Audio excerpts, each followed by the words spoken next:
Hi, this is Corella back again, and we're still looking at the progressive tenses. Let me share my screen with you. And we're looking at the future progressive and the conditional progressive. I just want to say that, I was going to delete the past progressive that I did because of because of the mistakes there. And I was talking to someone and they said, don't do that. And I said, why not? I said, I made mistakes in this, and the audience or the client or whatever, the student can see. So that's good. And they saw you fix it. And they saw how you fixed it. There's a mistake. I made it here and I made it here. Even though I proofread this 1,000 times, because you can proofread something 1,000 times and even get someone else to proofread it, there's still mistakes that are made. You've seen in newspapers where mistakes have been made, Even what is it? The Mint made mistakes, and those mistakes are worth thousands, if not hundreds of thousands of dollars. If you get a bill that's mistakenly made and then it's been circulated, even though it's been checked and rechecked, anyone who gets that and keeps that over time, it's worth thousands of dollars. Well, I don't think this mistake would be worth even a penny. But so they saw how you reasoned why the Estaba almost had an accent, that you figured it out. And you figured it out that it had a T. Well, that wasn't that much figuring. I could tell right away that it was. Said, yeah, you can because you're used to it. That's okay. So I'm keeping that tape. I'm keeping that video. And I've decided that if I have any mistakes, instead of deleting the video and starting all over again after I finish, I'm going to fix it right in front of you. So you see how I reason it out, how I figure out that the word is spelled or written incorrectly. Well, did I present myself, introduce myself? That I'm Corella Fickler McLean, welcome.com, WYLCOME. And we're looking at here. These are my two skills, the skills that I'm the most proud of. I'm also a historian, but what I'm most proud of, well, if I'm a historian, yeah, the historian of medieval and early modern Europe. But if as in the area of history is understanding the history of the English language and why things are the way they are and why we speak the way we speak. And, but if I'm most proud of anything is understanding when I was a child, I could not get for the life of me grammar and vocabulary. I would never be the last child standing for spelling bees or anything like that, because language and I were like enemies. The only reason I use language, I had to in order to communicate. So let's go to the future progressive. Once again, we're talking about the word progressive here.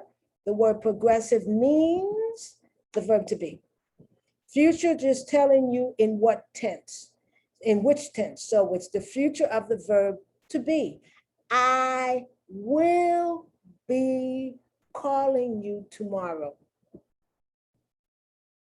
I will be, by the time you arrive, I will be eating my dinner. Right? We don't say it that much, at least in English. And frankly, I haven't heard it that much in Spanish either. Number one, I think it's a tense that's acquired, that you're taught to use, depending on what level of education you have. And that determines how you think, because we're taught to think. And if you're taught to think mainly in the future versus in the present versus in the past, education and how people teach you how to think, or how you're being taught how you are taught how to think, determines a lot of things, including what tenses you use. So this should not be difficult. It's the future tense of the verb to be, right? Here it is. And then the present participle of the main verb, and the present participle is the ing. So what's the future tense of the verb to be? Well, the future in English is will. And then for the verb to be, it's be. It's one of the few times you actually see the verb to be and you're using the word be. So I will, you will, we will, they will, he will, she will, it will. And then it will be, I will be, you will be. Now, what verb are you going to be using? Talk. Okay, I will be talking on the phone by the time you arrive. Okay, I will be sleeping by 10 o'clock. So it's the future of the verb to be. How do we form the future in English? We have the auxiliary verb will. How do we form the progressive? We have the auxiliary verb be. And then we have the main verb in its ing form. That's it. But using it, that's a different story. You have to be taught how to use it. We might use it sometimes, but a lot of times, many people are not used to thinking that way, so they don't use the tense. It's not that they use the tense incorrectly. They don't use the tense because they're not thinking along those ways. That's why, when people talk about, well, the difference between the public education, if you come from parents who are educated, who've had the opportunity and the privilege of getting a good education, they'll talk this way around you naturally, so you will naturally pick it up. But that's privilege. That's privilege. That you learn, just like it's privilege if you grow up in a bilingual or multilingual family. That's privilege. It's not always privilege that you want, because sometimes the reason you grow up in a multilingual family or you grow up in a bilingual family, a family in which they speak one language at home and another language outside, is because they've had to leave their homeland. That's not the kind of privilege I'm talking about. That's not privilege in that sense, because who wants to leave where they were born? Except for some people, like I'm a nomad, so I like to go from place to place to place. I like to visit different places where there's different languages, but that's my choice. That's my choice. If I want to stay here, I can stay here. Okay, that's my choice. But it's a privilege. So for you, if you grow up in a multilingual household and they speak Chinese, Mandarin, they speak Cantonese, and they speak Spanish, and they speak French, and they speak Swahili, and you grow up, and then, you also learn how to speak English like the Americans speak, that's privilege. Because you think differently, and to you, that's natural. But we all don't have that privilege, right? So we all don't have the privilege to learn how to use each and every verb tense. So once again, the future progressive is the future tense of the verb to be plus the present participle of the main verb. That's it. That's the structure. In Spanish, it's the same thing. How do you form the future in Spanish?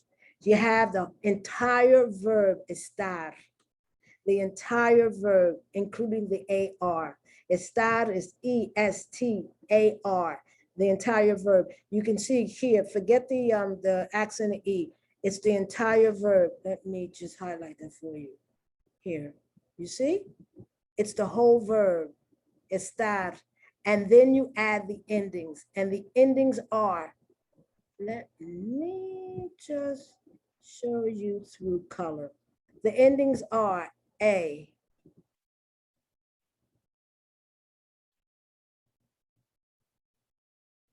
as,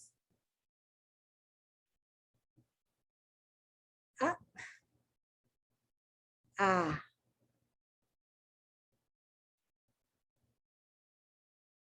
hemos,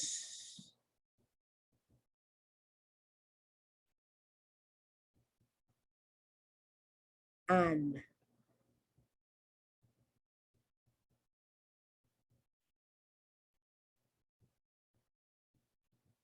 Those are the endings. So it's the verb estar, and then you add the ending either a. I'm speaking Spanish now. As, a, hemos, not amos, hemos, and. Notice the accents. The only one that has no accent is the nosotros. It says estaré, estarás, estará, estaremos, estarán. That's I will be, you will be, he, she, you formal will be, nosotros will be, they, masculine or mixed, they feminine, and ustedes, you plural will be, and then you add the ando, not the endo like I have here, but the ando. So estaré, AR verb, hablando, estarás hablando, estará hablando, estaremos hablando, estarán hablando. We will be talking, you will be talking, they will be talking. Of course, you have to figure out how to use it, but at least you know the structure. Right? The same thing with the AR verb, the same thing with the ER verb. I didn't highlight it. I think I should have. So it's estaré, estarás,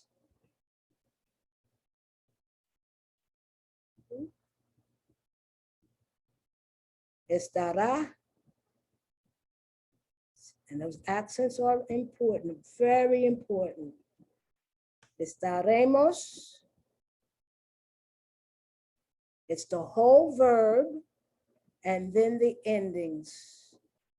Notice almost with the exception of nosotros, the endings are, okay? So that remains the same. Estaré, estarás, estará, estaremos, estarán, and then look for a verb, but it must be an ER verb.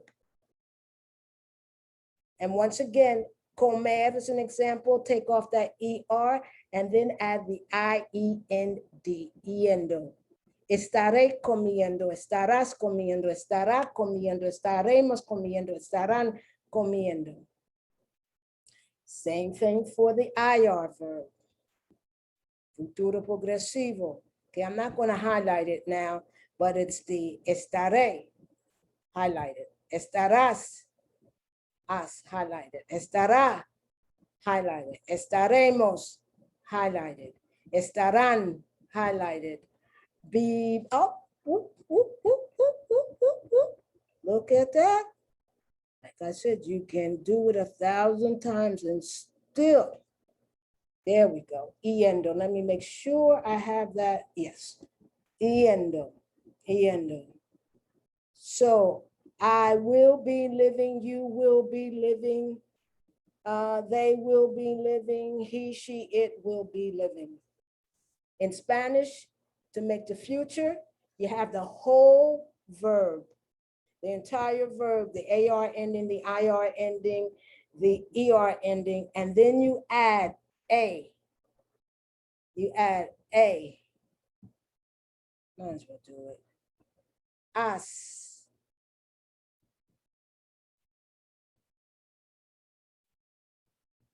Ah.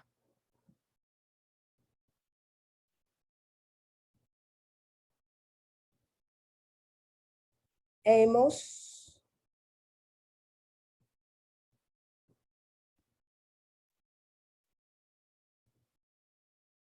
An.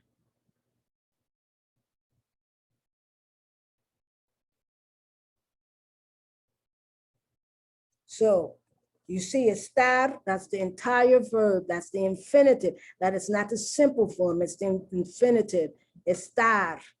and then you add the endings. And this is for any future verb. I don't care if it's an IR verb, an AR verb, and an ER verb. It's for any verb in the future. The A, the as, the the amos, the an endings are for all verbs in Spanish. Sometimes that happens, not a lot. And then the yendo. Okay? So there you're talking about the future progressive. The conditional progressive, which is even used less than it's I, you, we, they, he, she, it, and then the conditional of the verb to be. What's the conditional of the verb to be? Would be, plus the present participle of the verb, the main verb. So I would be playing in the playground. Okay. Once again, you have to, using it is very different than knowing it exists. We'll explain, we'll talk about how do you use the future progressive and the conditional progressive. But the verb name tells you it's the conditional of the progressive tense, of the progressive verb to be. So whenever you see the word progressive, think of the verb to be. So conditional of the verb to be. And then the main verb is in this ing form. Same thing here. The conditional, it's the entire verb estar, and then the endings, ia, accent on the I, ias, accent on the I, ia, accent on the I, íamos, íamos, íamos, íamos, excuse me, íamos, íamos, ian, accent all the way through. And then we remove the I because it wasn't supposed to be there in the first place. So it's estar, let me see if I can pronounce this correctly. Estaría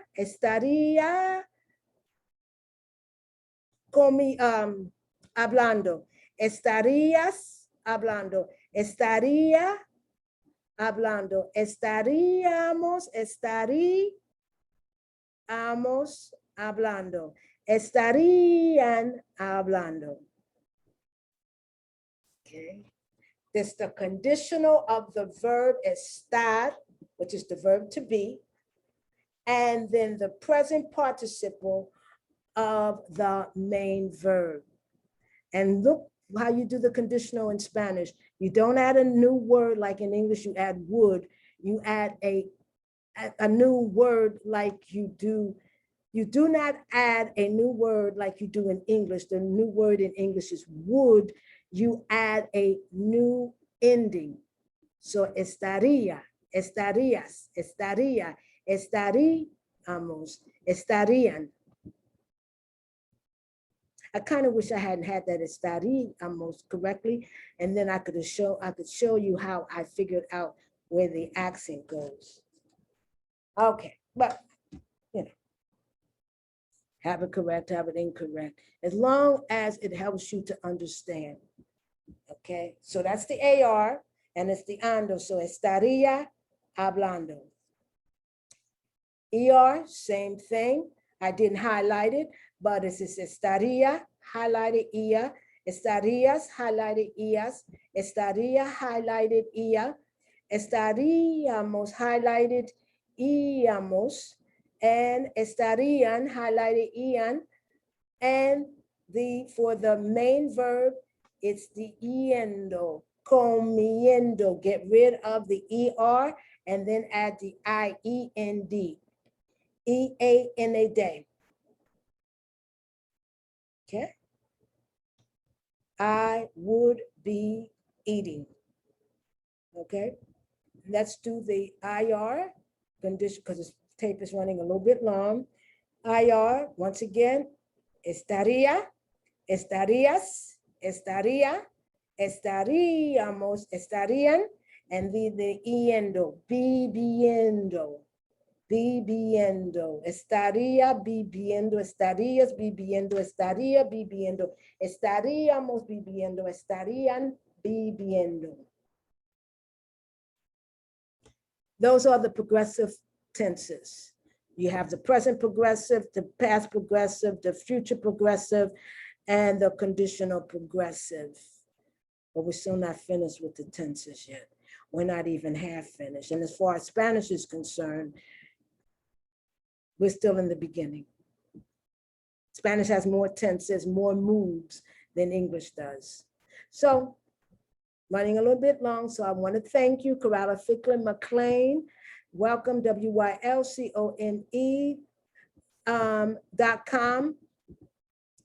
Thank you for coming to my video. Thank you for watching my video. Thank you for subscribing to my video. Thank you for sharing my video. Thank you for helping me to become economically independent so that I can travel the world, because I would love to travel the world and see the world and write about what I see. I write a little bit, and one of my characters, she has been everywhere, and she speaks about 1,000 different languages.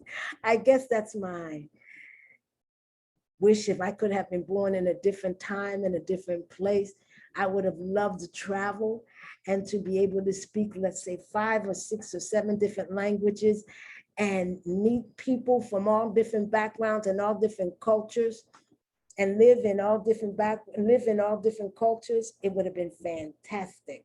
Okay, so thank you. Let me stop sharing. Once again, I always say this near the end of the video. Let me stop sharing.